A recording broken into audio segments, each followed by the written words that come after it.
I like your warnings. All right, we're back. Real Talk 360. Woo-hoo! It's what, the 4th of June? I don't know why I feel excited today. Probably because I got a compadre here today that I just feel like, you know, we could bounce off a lot of things today, and I don't know. I just feel like it's like nostalgic for me. It's nostalgic for you. Yeah, I love it. I love it. As long as you remember to interview him. No, I will. I'm gonna bring up a lot of memories too, man. You know, it's like it's. I can't remember the last time me and him were able to sit down and talk about memories. You know. Yep. So that's definitely so. Check. If you don't know, once again we're back. We'll Talk 360, and our special guest today is none other than Victor Range Zarate, otherwise known as just Range. I'm pretty sure you've seen that name. DJ Range too. He used to try to DJ too. I remember that. We'll talk about that, but definitely one of the pioneers of graffiti here in the city of Rochester. But I think over the years it's evolved to so much more than just graffiti. But we're going to talk about that, and we're going to let him talk about that when we bring him on in the next 10 minutes or so. But I want to talk real quick because I know Chuck was talking about it, man.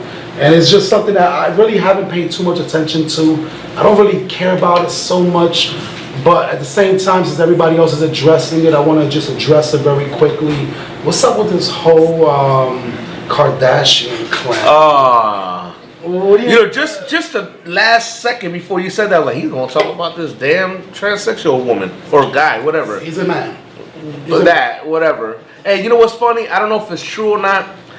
Akon, from what I hear, just put in solar panels, supplied a big port. From what I read, it was like 600 million people that are 600 million people that are going to live off of solar power in Africa. Yeah. And Akon just and they didn't get one fraction of coverage. Exactly. And this person who switched sexual identities is all over the news. And this person that has done something that has already been done. That's the part with me that the part that I don't really care too much about is the fact that, you know what, it's 2015, live your life however you want to live it, do what you want to do, but the more that you glamorize it or you put it out on Front Street, the more people are going to then critique it or put their 2 cents in. I think that's just a way to distract people, honestly. Yeah, and I definitely think that, and I also think that's a good money marketing scheme for the Kardashians, because at this point they're pretty washed up. So why not the last glimmer of hope?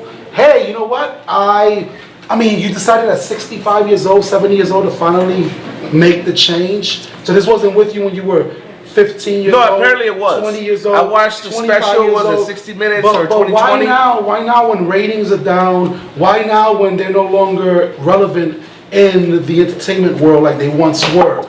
Why now? I don't know, and I don't really care. I mean, I'm not focused on that. I'm not sharing that on my Facebook. I'm not even liking it. I bypass that just like I bypass the fights that I see on Facebook. Oh, yeah, I could really care less.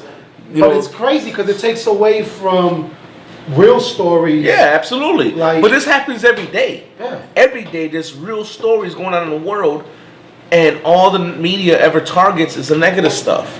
Like what happened what was the last thing that happened? The rioting that was in Baltimore. Yep. I mean, there was a lot of good things going on down there, a lot of peace things, but all they focused on in the camera was all the negative stuff. Yep. And that's the media for you. And that's why I tell you, I don't blame Marshawn Lynch. It was ironic that the same day that the whole, I can't say Kardashian because it's all Kardashian.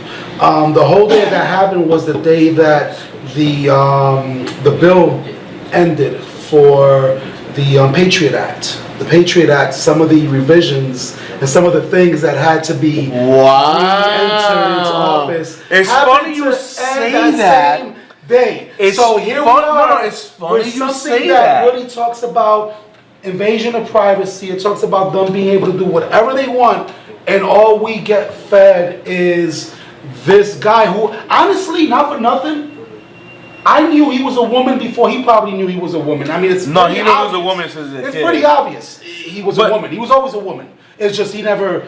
But why is it so coincidental that it happens? But this happens more often than you think. Every time something that the government does, big and major like that, they distract. Mind you, these conglomerates own other little conglomerates, and there's like 4 or 5 of them that owns like a whole bunch of stuff, and they control the media. This is ironic that you say that because one time back in I think the 40s or 50s, I think it was the 40s, around the 40s, overnight in a holiday, during a holiday, I think it was a Christmas holiday or Thanksgiving or something, they passed the income tax law. When nobody was around, nobody cared. Most of the people from Congress weren't even in attendance, but they did that on purpose. There's actually footage on this on YouTube where everybody was distracted by that. Mind you, we didn't have social media and things like that, but we had holidays. And everybody was distracted by the holidays with their families, and let them know in Congress they passed this law to start using the income tax. And start going to the Federal Reserve and using their money and stuff like that. And it's crazy. The government does this, and they do this more than you think. So and that's really was my point in talking about. I didn't want to spend any time talking about the actual transition, but it was more of how easily, because that's what I saw on Facebook. It got to the point where I was like, I don't even want to go on Every Facebook. time I scrolled, I just kept seeing this. At first, I was like, I kept hearing about it. I'm like, what are they talking about? And then I'm like, okay, I already knew that. So to me, it's almost like, it's ironic and it's crazy the power of social media. Yep. It's the crazy, power of the media, period. The media, period, how things can be influenced one way or the other, and a distraction can be caused. Because if you're for it, you're distracted because you're busy championing. Personally, you're like, yes, absolutely. And then if you're against it, you're busy because you are now critiquing it. If the government says they don't want a revolution, they don't want people to uprise, they don't want people to freak out and go crazy, then why keep showing it? Because every time you do that, all you're doing is adding more fuel to the fire, and you're getting people enraged about what's going on in communities across the country. So why do that? Why not? Like, I remember one time when I did a freestyle show, you were out of town. And at the very, very end, at the very freaking end, the whole thing was done, I was doing raffles, and a fight broke out at the end.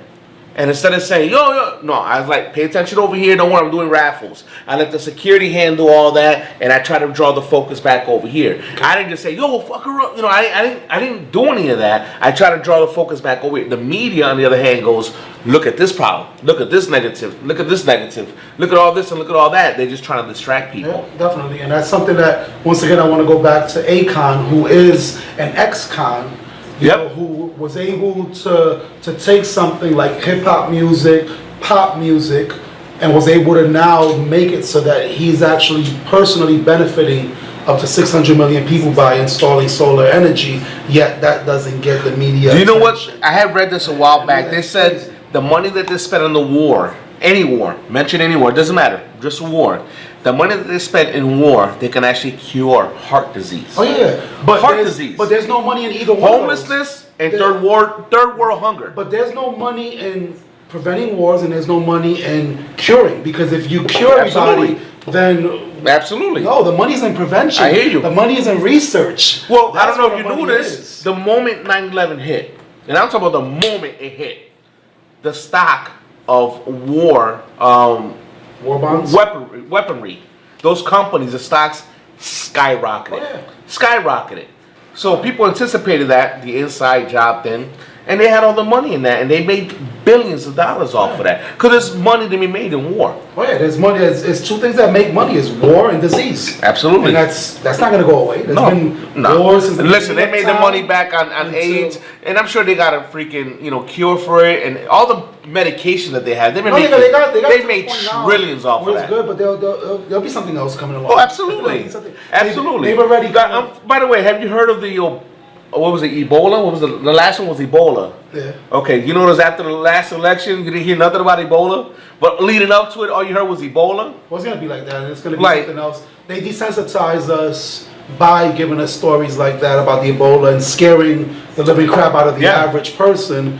So that way, when it really does happen, then it's like, oh, well, you guys were already prepared for it. So we're not going to spend a whole hour talking about conspiracy. Oh, we can, but no, we're not. We can. But it's just crazy and ironic. So definitely want to shout out people like Akon. Want to talk real quick. I want to shout out Roland Williams once again. He got the Champion Academy. We're actually going to have him on next week to talk about that. We're looking for mentors. We're looking for kids to sign up, especially due to the fact that we lost another 15-year-old, 16-year-old kid couple days ago. Due to violence. Due to violence, you know, and it was crazy because Lucky, who is Willie's strength and conditioning coach, and Willie went to Belong to go grab some food because that's their For those who favorite ain't spot. local, belongs a local restaurant here in Clinton. Yeah, Not Pilon, Pilon. Belong. Yeah, there you go. You said it good. You must be Puerto Rican. They went there to go get something to eat, and they were ordering, and they see The a whole commotion. bunch of commotion or whatever. So Lucky looks at Willie and was like, "Yo, let's go out there and talk to these dudes to try to They took knock a big some risk sense doing into that them." too. And yeah, and when they went out there, the kids all started dispersing. So they went up to the kid that was on the ground to try to help him up, and they realized, oh wait a minute, he didn't get beat up. They seen that he was bleeding like crazy, and they were like, and Lucky posted it on Facebook and was like, you know, he has a 15-year-old son. And he was like, just looking at him gasping for air, he was like, I felt already then that he wasn't gonna make it. He's like, and you could see that it was like he was holding on, and he was like, you know, just go home and hug your kids. He was like, you know, something like this, an experience like this that you see hit so close to home, man, and it's crazy. So, want to shout out people like Roland. Let me ask you a quick question, man. I mean, I grew up in the hood. I've seen a lot of things. I have never seen, thank you, Jesus, I don't know how I would act, but I've never seen anybody fighting for their life in front of me, like, through the violence and stuff. I don't know how I will handle it. I don't know if you ever had anybody in the situation where you happen to just be in that type of place and coincidence, and I don't know, how would you handle that? Because honestly, I don't know if I would panic.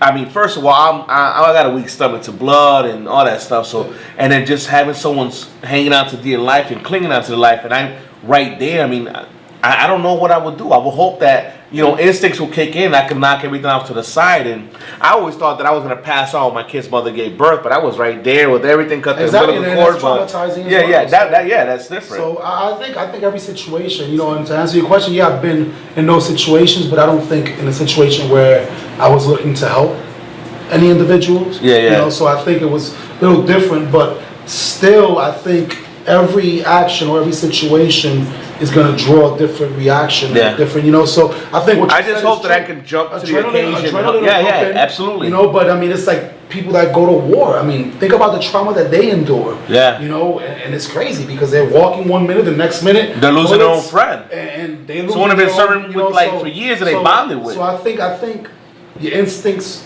kick in. I think adrenaline kicks in, and I think those are things that until you experience it, I don't think there is any. I pray to God I never have to, but if I do, I hope that I can make the right choice and hopefully try to save a life. But I don't think it's cool. And I don't think it's cool that a 16-year-old should lose his life, regardless of what the situation was, regardless of who was right, who was wrong. A 16-year-old kid is dead, man. And it's like, come on, really? His life was just starting, man. And then the way I look at it is like this: is that not only is a 16-year-old kid dead, but two other 16-year-olds kids might as well have their lives end too. Yep. Because their lives are never going to be the same. Nope. Regardless of what happens, you know, and the twin brothers that were arrested, and they all ended up going to school together. They all kind of knew each other. So I don't know exactly, you know, I'm not going to speculate exactly what happened. But the whole point is that we have three 16-year-old kids, two of them that are responsible, and one that's laying in the coffin for what? You know. Listen, I don't believe in violence whatsoever. I grew up quite a bit from the days, you know, when I was younger, because I was a hothead too. I'm sure he was too. I'm sure a lot of us were hotheads, and we start thinking, okay, I'm machismo, and you know, and he gonna disrespect me or whatever. Understand that you don't know what the next person's capable of doing to you. And you think you're walking into a fight, but that person, like Stephanie Givens from Jefferson Middle School, when she got stabbed in the neck, she was going out for a fight. She didn't know that a girl brought a freaking steak knife and stabbed her in the neck. She didn't expect to lose her life that day. So, I mean, if you got to fight, first of all, if you really feel like the score's got to get settled, fight. Don't pull out no knife or no gun. Duke it up, shake hands afterwards, and just go on about your business. Win, lose, or draw. But I mean, if at all costs, just leave it alone. Leave it alone. Keep it moving. I don't care what they call you. They can call you a punk, a chicken, doesn't matter. But guess what? You get to live another day. Absolutely, and that's the biggest thing, is to be a chicken, to be a punk, to be a mamau, but alive. I'd rather be alive. It's much better to say, yo, he was a real dude.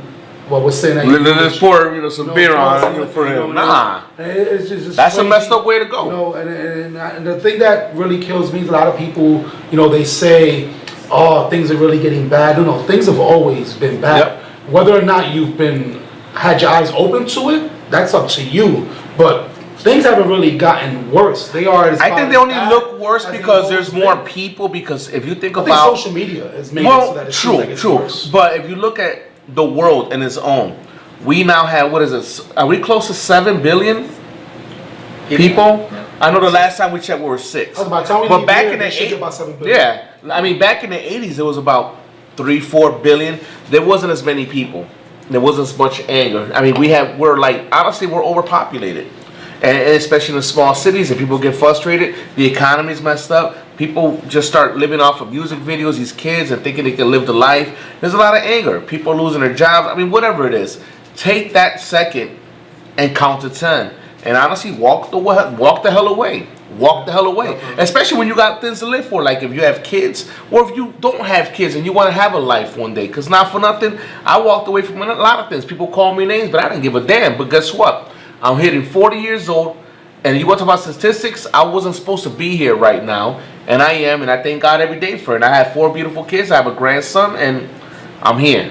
Exactly, and that's basically what it is, man. So it's a matter of, doing the right thing, and that's why going back to the Roland Williams, Champion Academy is something that we want to make sure a lot of these youth Very positive. are getting exposure to, the mentorship as well, which we're going to be reaching out to our viewers, is to make sure that you also are taking an active role in helping with this. But to try to cut away from that, because thankfully there's a lot of good stuff going on as well. But it's just unfortunate when we hear these things going on. Absolutely. But in a minute, we're going to play a video, and we are going to bring our guest, Range. I would say, I mean, it's hard to say, graffiti artists, urban The artists, resume is about, tattoo artists. it rolls down to a scroll. I've seen his work on stickers, on billboards, on the side of Museums. buildings, museums, art exhibits, on collectors' walls. Fire engines. Fire engines, which that's something definitely we're going to talk about, because I think that's the only one in this country. I just seen it yesterday. That is out and actually has graffiti on it. Yeah. Was actually commissioned. People are embracing it, man. So we're going to talk about that and a lot more when we come back. So we can go ahead and cue in this video. We'll take a little break, give you guys a couple of minutes so you can see what F.U.A is all about, because this is the founder of F.U.A from up above, and this is part of what they do on a yearly basis at their annual B-Boy Barbecue. So if you haven't checked it out, check it out, and I'm sure the next one will be coming up pretty soon. We'll run to the bathroom.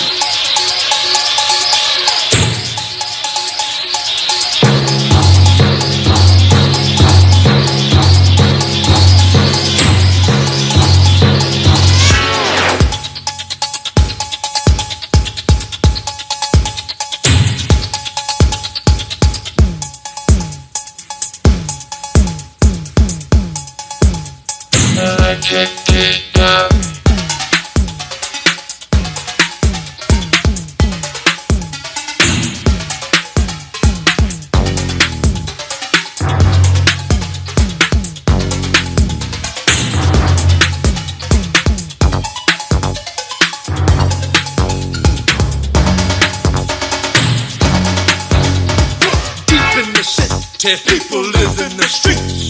You got to be careful of everyone you meet. There's looting and shooting, people stabbing and grabbing. The innocent bystander, the police are grabbing. Ain't it a pity, cause you hate the city, but the way you feel ain't no big deal. You got to survive, and that's the real nitty-gritty. You go uptown.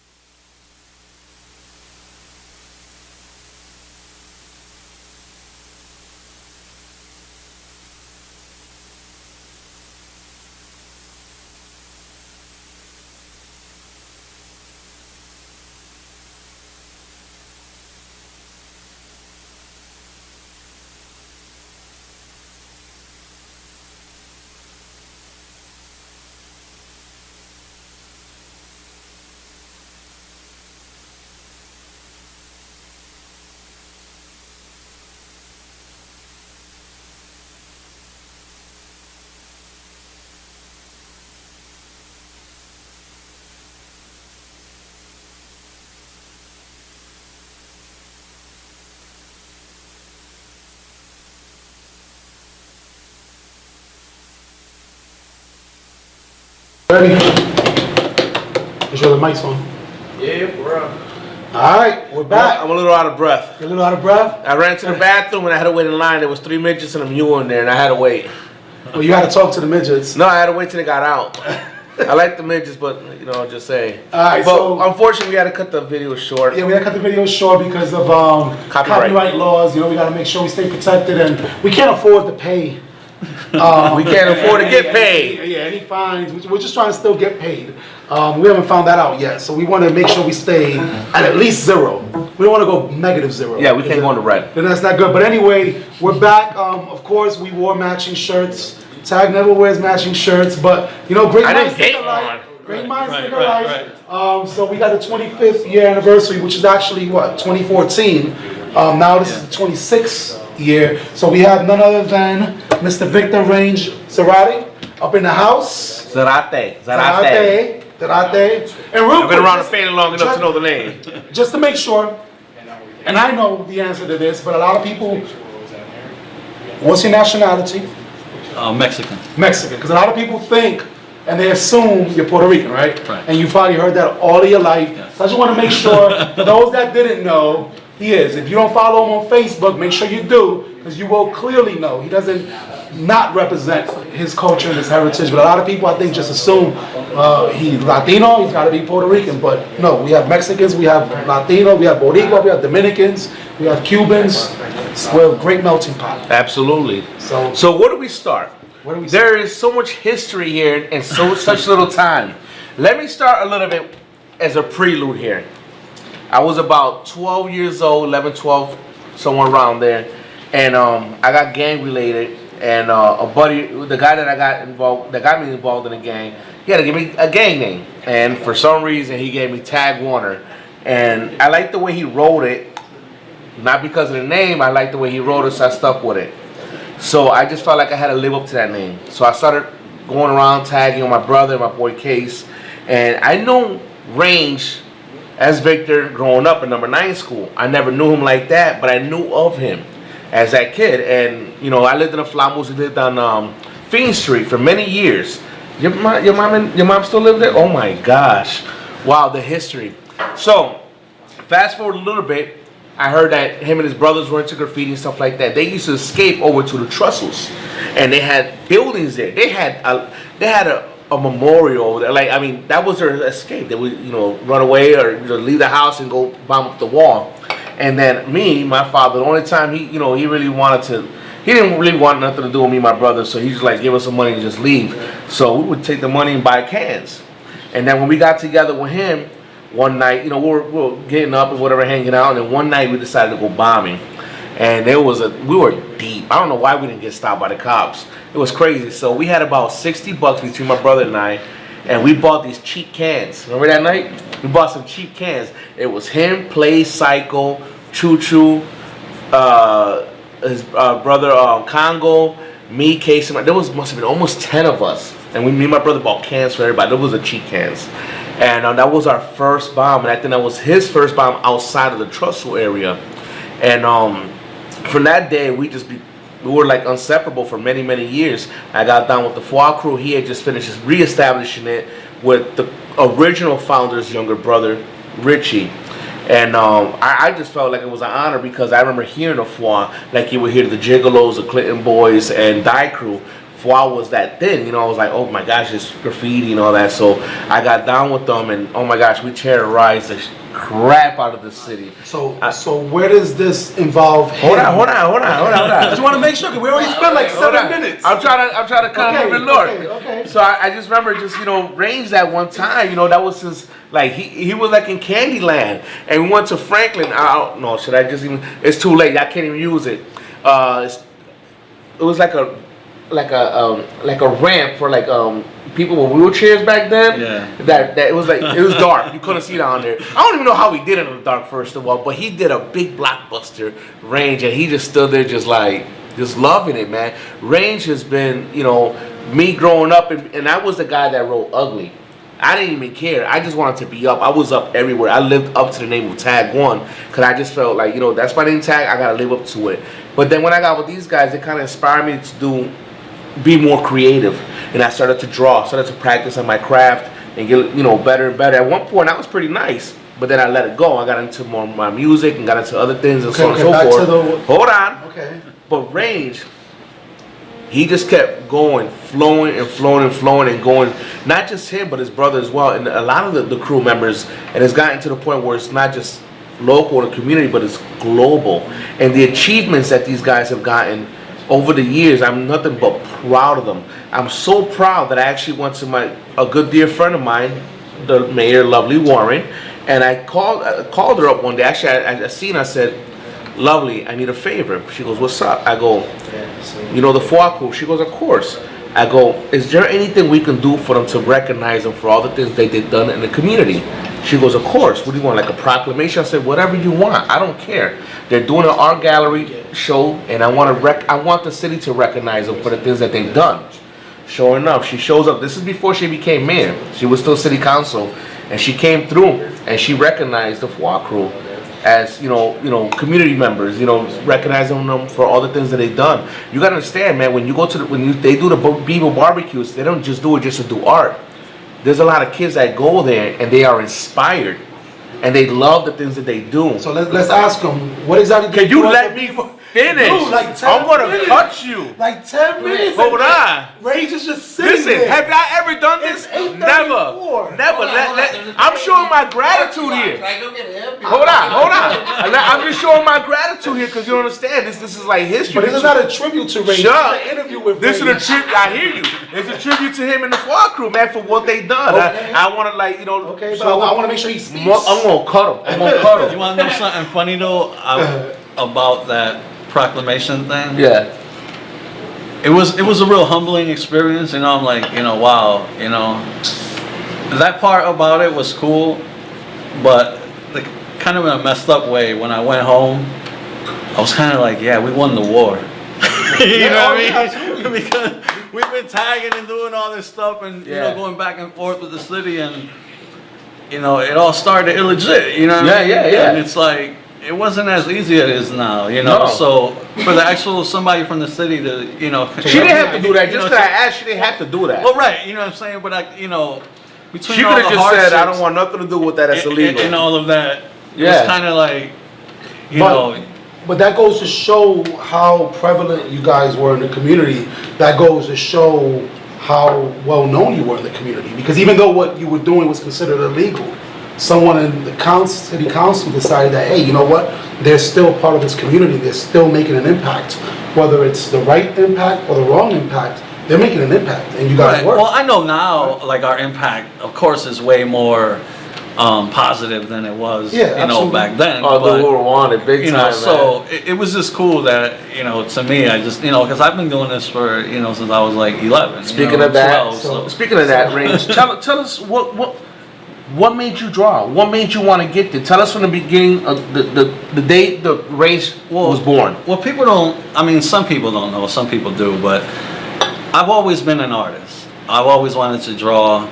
I love drawing, I love painting. I just couldn't afford it, like paints and With the all supplies this. and all of that? Right. Okay. But it was when I, the true calling was when I was like in 3rd grade. I entered this contest, and I don't know if I won or not. I did get something, but it was then where I was like, I'm going to be an artist, regardless. Some sort of another, but, it was just, a lot of people say like, oh, when I was little, I always wanted to be this. I don't really buy into that, because sometimes, I feel any part of the arts, whether it be dancing, music, or visual, I feel it's a true calling. Okay. You either have it or you don't, Absolutely. and so, it was, so I was just like, it was at that point where I just knew like my life was gonna evolve around art somewhere. Well, why graffiti and not why like commercial art? Or something? Graffiti now, fast forward to a year or two later, because we're talking 3rd grade, now we're talking 4th and 5th, now you're a rebel. You know what I mean? So now you're 10 years old. Right? 10 years old. Now 10 years old in the hood is like 20. So Yeah, exactly. No, so it wasn't until Psycho actually, he brought Subway Art, the book, I knew he was to gonna school, mention that. and when he brought that It book, was man, over. it was a wrap. It That was his yo, Bible. Like, Right, but it wasn't only mine. It was like to everybody. It was Yep. like the first publication where, you know, you could actually see a collection of From the different world. writers, you know, and Yeah, you're yeah. like, man, you know, like, I mean, we didn't have subways and nothing like that, but it was like the closest thing to, Absolutely. you know, being Absolutely. close to hip hop, you know, like, and I just kind of like studied the book, man, and I just read like every law, every to do, every to don't, you know, So don't do. So you did your research basically. Right, And, and here I you are, was what, just 10 like- years old? Right, 11. 11 years old. And I just decided like, yo, like I want to be as good as these guys in the book. You know what I mean? And I'm gonna go about it the same way. So if it takes, you know, tagging up my neighborhood or, you know, doing this or doing that, I'm gonna do that. But I got to get to this level of, you know, being the best. You know, like so. I remember people were actually back then were criticizing you. They were like, "Oh, he just, you know, all his stuff looks like the book." But I took it as the dude is learning from the people who are out there years ahead of him, and he's learning. Because remember, Picasso said it. He said stealing is a form of flattery when you steal from someone else and stuff. Imitation is a, you know. So he was stealing their ideas, but he was learning to at the same time. Once he got that down packed, he was creating his own at the same time. So I didn't knock him for it, but I know a lot of people, you know, in graffiti way, they're like, "Oh, all this stuff looks like the book." I'm like, no, you don't understand. This dude is learning off it. What the hell are you doing? You know? And when we're talking about an 11-year-old, Right. Yeah. 11 and 12-year-old. But this dude was in the house all the time. I mean, every time I knock on his door, you know, God rest his father, who used to scare us away from his house, and then we go knock on the door. My brother, I used to be like, "You knock." I'm not knocking. You knock. But And he was inside drawing. But it's like they say, and I think Nas said it, nothing is new under the sun. There's Yeah. nothing that's new. There's no creator of really anything, especially now in modern day times, that somebody could actually say, "Oh, I invented that." So I Yeah, think yeah. what he was doing was, and then you could let us know, what were you doing at that time? Like, what do you think when you studied it and you did it? Were you Basically, I was trying to leave a mark. You know, like I was trying to be an innovator at the same time. Okay. Because, like you say, you know, everybody learns from something. Absolutely. You know, but you know, when you look back at graffiti, and you know, there's always going to be, you know, certain names that come to mind or that people are going to bring up. You know, the scenes, the Gandhi, you know, Cap, and stuff like that. So I didn't want to be just another writer. You know, like. Yeah. You know, I have to be known like these guys, you know, and if I have to go about it the same way they did, then I'm going to do that. But in the same token, then you have to find a way to be different, Yeah. you know. So now I have the formula. Now I want to change it up and kind of make it my own, Absolutely. you And know, make it like, your own, yep, and own it. and that's what, you know, a lot of people get into. Honestly, I was into graffiti so bad, man, that when I used to run into people that used to tag or whatnot, when it was hard for me to accept that they took this art form as a fad. Or a hobby or something. Oh, you know, I just did that, you know, as a kid or whatever, you know. Even there was some guys that actually taught me. And, you know, there was this one guy in particular, I won't say his name or nothing, but, you know, he really got me into drawing B-girls and characters. And, you know, I ran into him, you know, probably 10 years ago maybe. And I was so excited to see him, you know, I saw him, oh yeah, and I call him, and, you know, of course I had my book on me, so I'm like, yo, you know, you gotta see my work, you know, like, and then when, you know, so when I asked him, yo, you know, how's life, how's everything, you know, we're talking years after high school. And then, you know, the first thing I asked him was like, yo, you know, are you still drawing, you still doing your thing? And he was just like, nah. Like, I don't mess with that, you know. I kind of doodle here and there, but, I don't mess with that no more. And, man, I was so hurt, man. And Wow. I really couldn't understand, like, how you leave something that you were so passionate about, you know, at one point. You know what I mean? Like, if it was nothing, you know. And I think then that's kind of what happened where, you know, I started really young. So by the time I was in high school, out of high school, like, I already had years under my belt. So it was like, you know, early 20s. You know, now I'm like, man, you know, I kind of put, you know, 10, 15 years into this. Like, do I just leave it alone, you know, or, you know, go work at a garage or something, you know? Like, can't do it, man. You know. But that's your passion. That's what drives you, you know? Right. And that's something that when you were saying that, a verse just came to my head, KRS, you know, where he said, rap is something you do, hip-hop is something you live. Right. And graffiti wasn't something you just did. It was something you lived, you know, and it was evident. To this day, it's evident because there's still range pieces that you probably did 15, 20 years ago that is still out there. Every time we'll call it back at 9 o'clock. Right. Really? I'm on a TV show. Dios te bendiga. Can I call you back, baby? I love you. This is Aji, right? They got this thing called, Aji, I'll call you right they back, got this okay? thing called vibrator. It just vibrates. Yeah. But it's my kids. I answer for my kids. I'm sorry. That's My what bad. happens when you buy phones from the pawn shop. Yeah. Vibrator button over. Yeah, I don't know, whatever. But yeah, but this is something definitely that you did, you were passionate about. So now you're in your 20s and you're doing it. So how did things change for you? How did things evolve? Honestly, I just kind of, I really just kind of stayed to it. But what people don't understand is like in graffiti, you know, well, at least when we started, or when I started, like everybody was doing it. Yep. Like everybody. People that didn't even take it serious. I mean, just the graffiti, you know, and tagging your name on anything was kind of like roller skating. You know, everybody wanted to do it. Everybody. You know, like, people, you know, girls, guys. Everybody you know, was doing that it. didn't even draw graffiti. They would just tag. Yep. So when we came out, when I started, you know, like now you have to stand out from a wall filled with, you know, 20 to 50 tags on it. Like, how do you stand out? You know what I mean? So it was like, I would always sit back and try to figure out new ways of what, you know, things that haven't been done. You know, like, okay, someone tagged on an abandoned house, you know, on the front.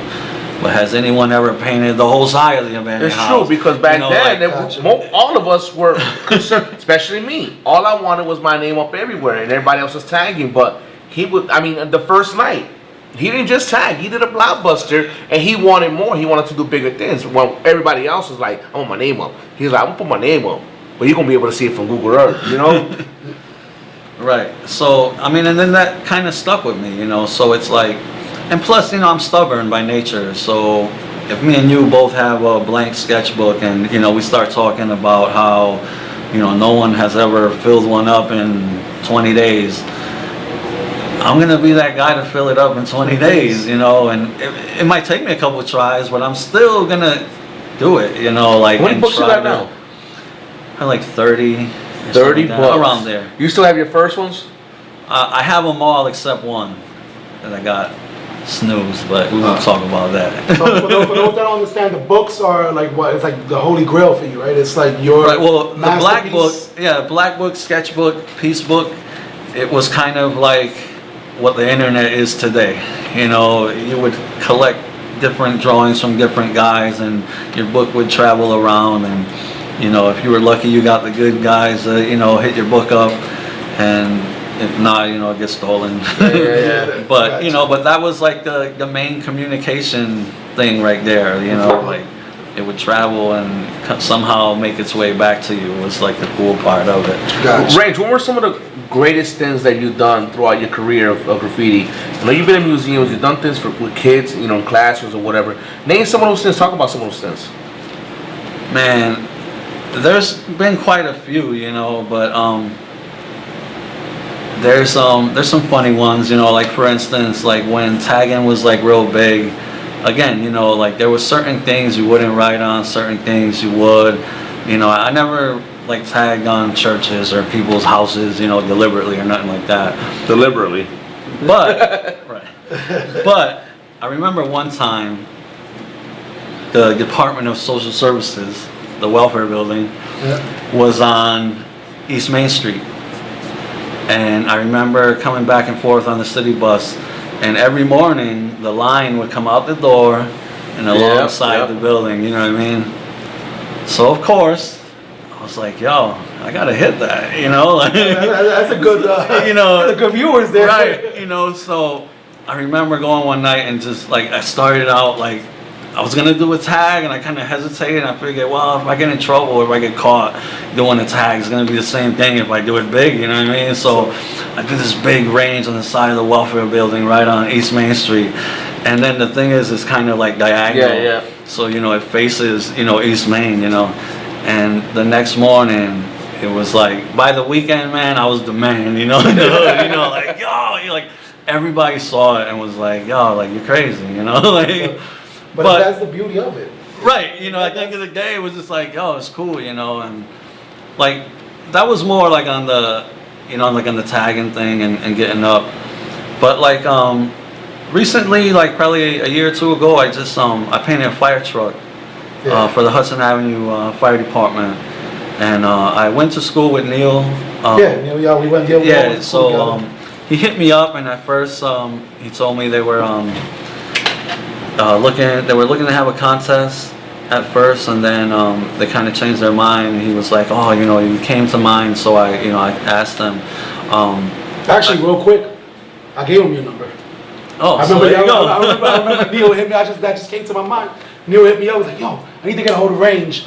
I need some stuff done. I was like, hold up. And I had your number, and I passed him the number. That's cool. That. So he hits me up and was like, the city ran out of money. I don't know how, but so they used to do the graphics on the side of the by the ladder or whatnot, and they wanted us to paint it. Yeah.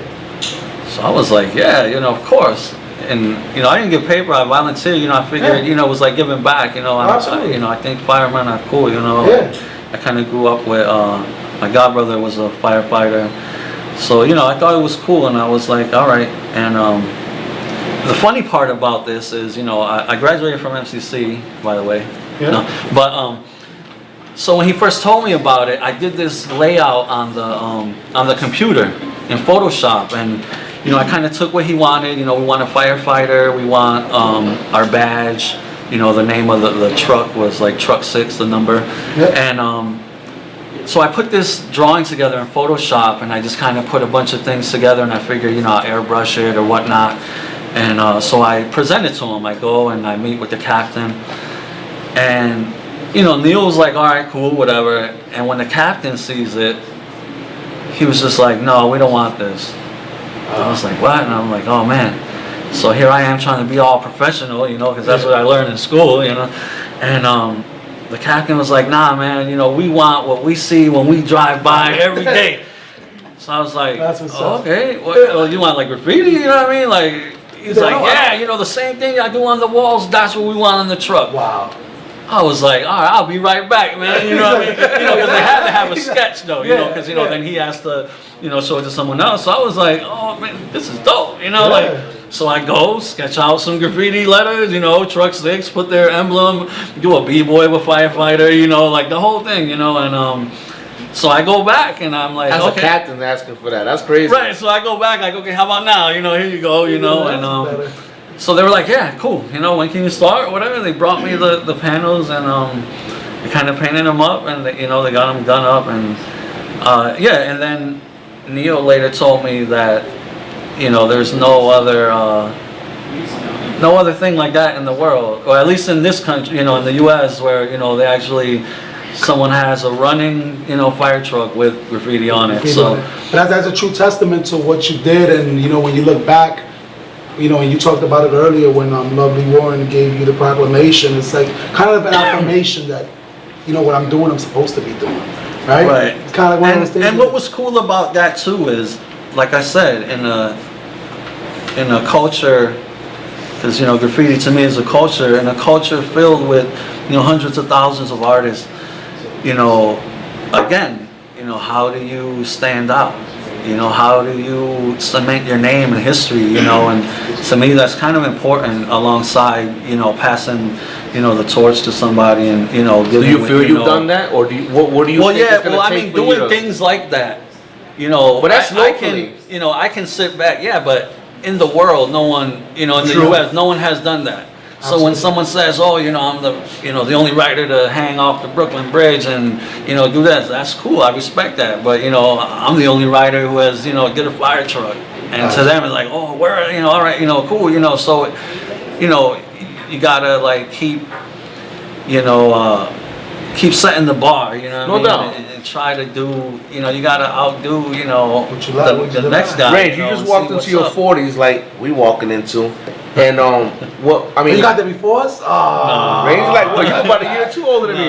Come on, We're not man. talking about that on the show. Right. Anyways, Right, man. You messing it anyways, up, man. I mean, my question is like, what's next for Range? What is your what? I mean, I know you want to do more stuff, but I mean, where would you like to see? Where do you see Range at one day doing something? I mean, because we can do this forever, but I mean, there's gonna come a time and a point where we're like, you know what?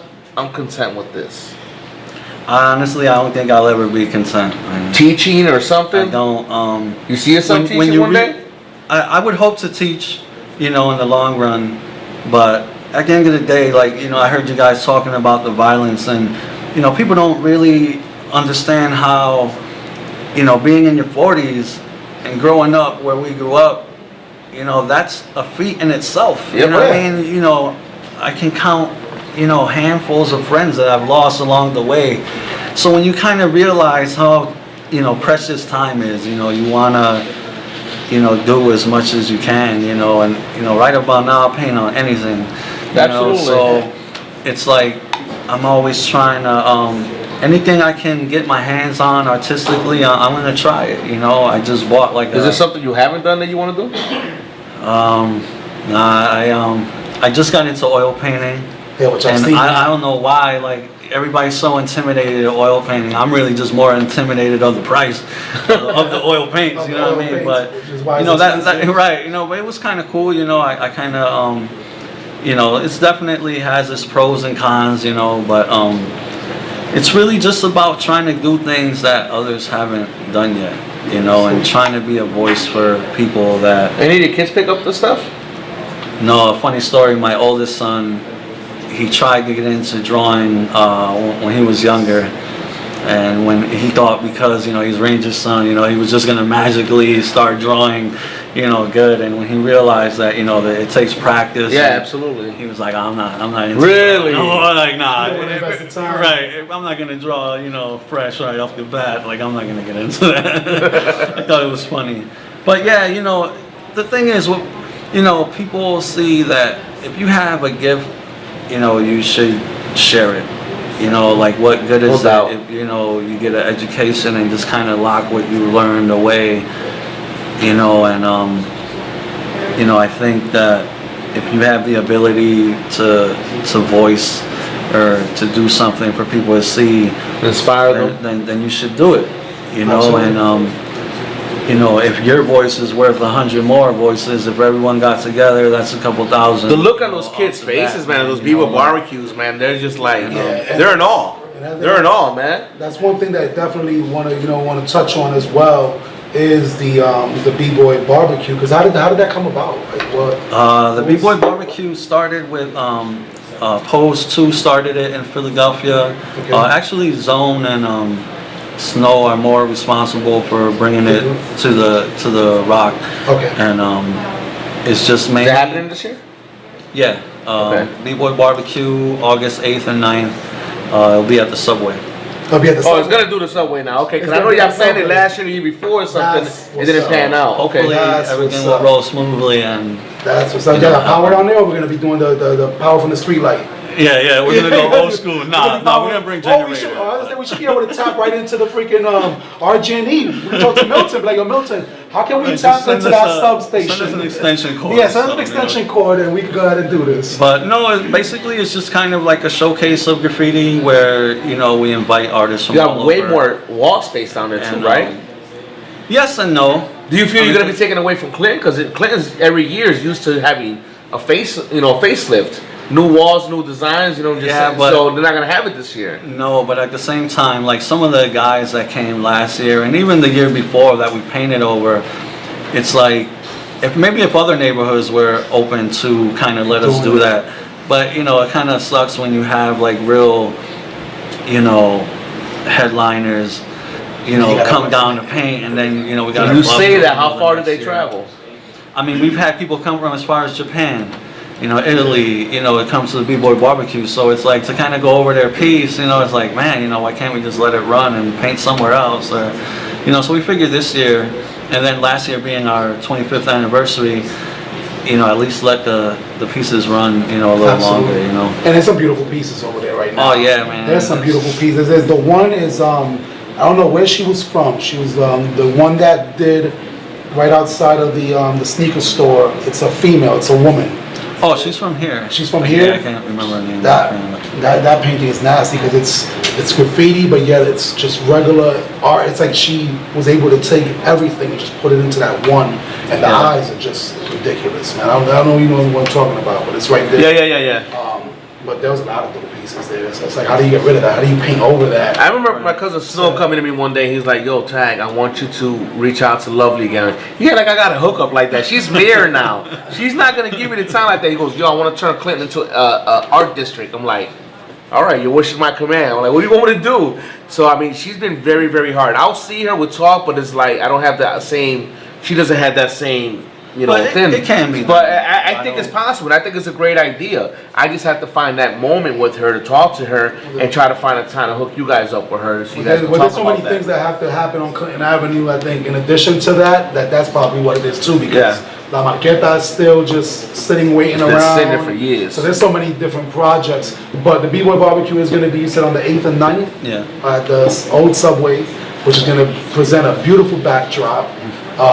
Dope space, so that's gonna be sick right there. Any special guests? I know y'all had Tony Touch a couple years ago. I know you always try to bring, but that's financially it's not always easy because you guys are doing. Yeah, that's another thing too. People don't realize that we kind of like self-fund it ourselves. You know, we get sponsors and stuff like that. But you know, we don't have any major backing. So well, maybe if someone's watching, you don't want to hook it up. Absolutely. If everybody's watching wants to invest, or you know, maybe there's things that we can politic on and just try to see it as a way. You know, even anybody that's hip hop, because I think it just kind of adds to it. Because not only do you guys do the graffiti, but you bring out the vinyl for the break dancers. Then you have DJs like Wiz. I seen I think Sight was over there. Killer B was over there. Tim Tones, who always does this thing. So you have so many different, DJ Papito's F.U.A. You have so many different elements that come into play that it's not just graffiti. It's like you're sitting there listening to some good music, watching some people break dance as you see some artists putting up their masterpieces.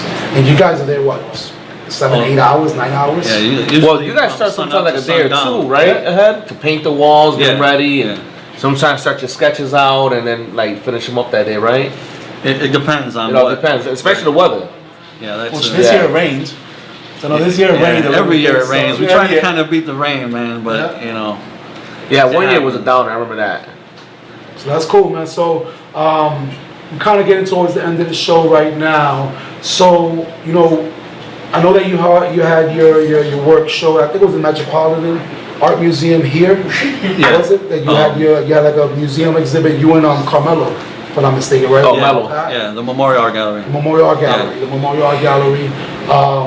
Where else have you had your drawings, your paintings exhibited? We've had exhibits at the Rochester Contemporary Art Gallery at. Was the first one at U of R? The one that Willie hooked up years and years and years ago? We had a show I still at U of have R. that flyer. I've been in St. John Fisher, the High Falls Gallery.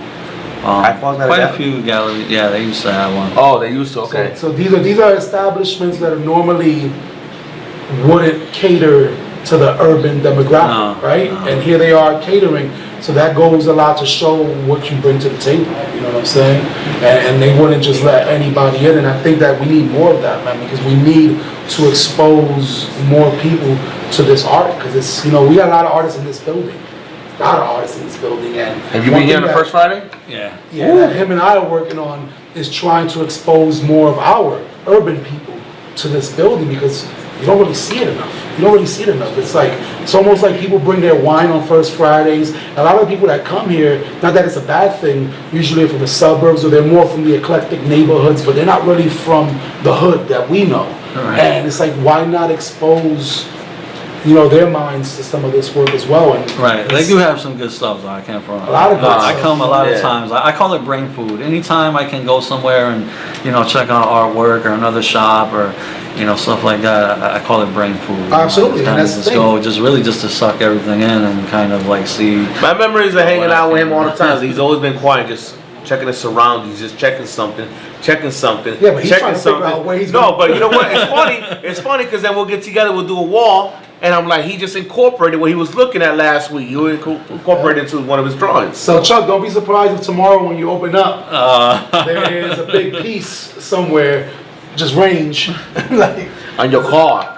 I'm good. Nah, you won't do in this car. Why are you calling me? I just wanted to know if this. Why are you calling me? So so where can they find you right now? I know you're still a vigilante. Right. Right now I'm at Vigilante Tattoo. So that's what's the address there? 1350 Culver. What is it? 1350. 1315? 50.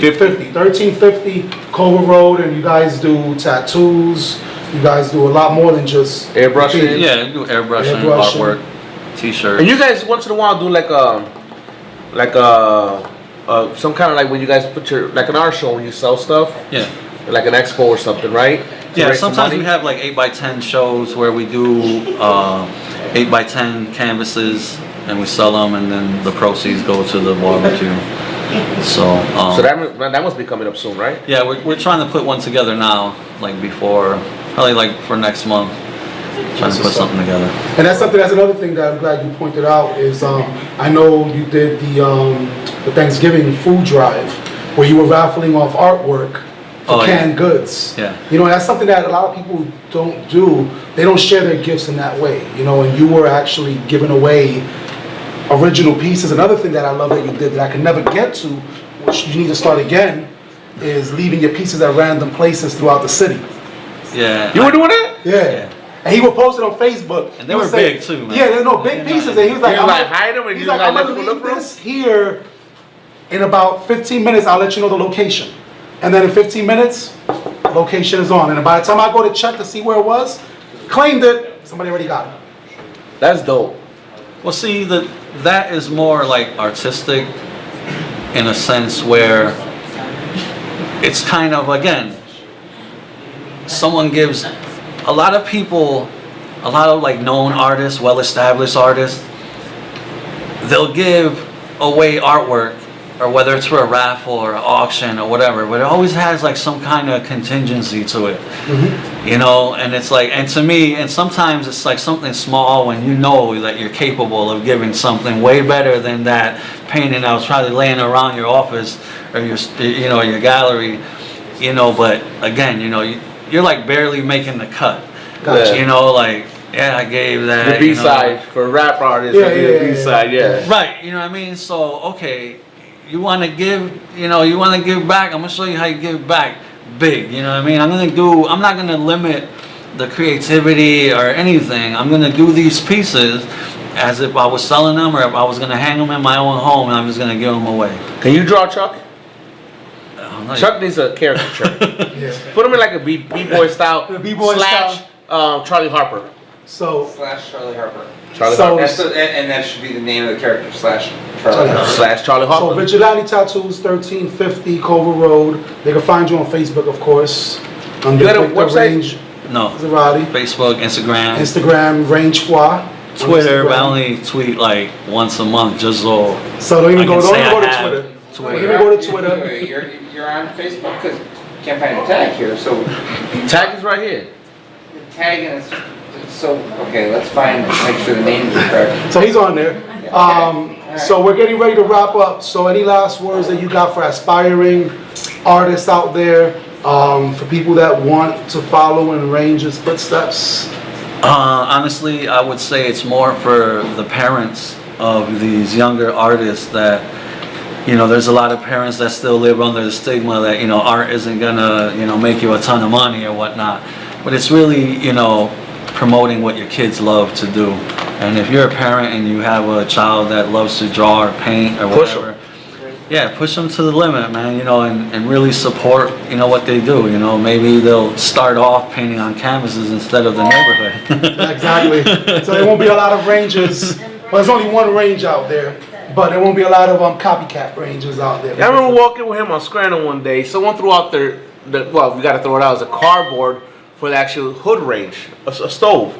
We're walking. He goes, "Your tag." I'm like, "What? It said range on it." Like, you freak. He's like, I'm everywhere. I'm everywhere. So that pretty much wraps up our show today. Definitely a pleasure having Cool, you. man. We look Thanks for forward to having me, man. you back again. And that's what we do here every single week. Real Talk 360. We got an applause. Keep it this time. real, got applause. We got some fans and everything. And this is what we do. So Real Talk 360. Y'all welcome every Thursday at 8 o'clock. Every Thursday at 8. I'm from New York. Oh, there we go. I'm from Brooklyn, baby. Check us out online. Yes, God, I'm about So to. we want to thank you guys for tuning in. We want to thank the lovely ladies for visiting us today. And we want to thank the guest of honor right here, Range, for being with us. Thanks, brother. No problem, man. Thanks for having me. Thank Come you back guys anytime you for want. coming out. God bless you. And Good night. Your heart. You embrace it. Man, I'm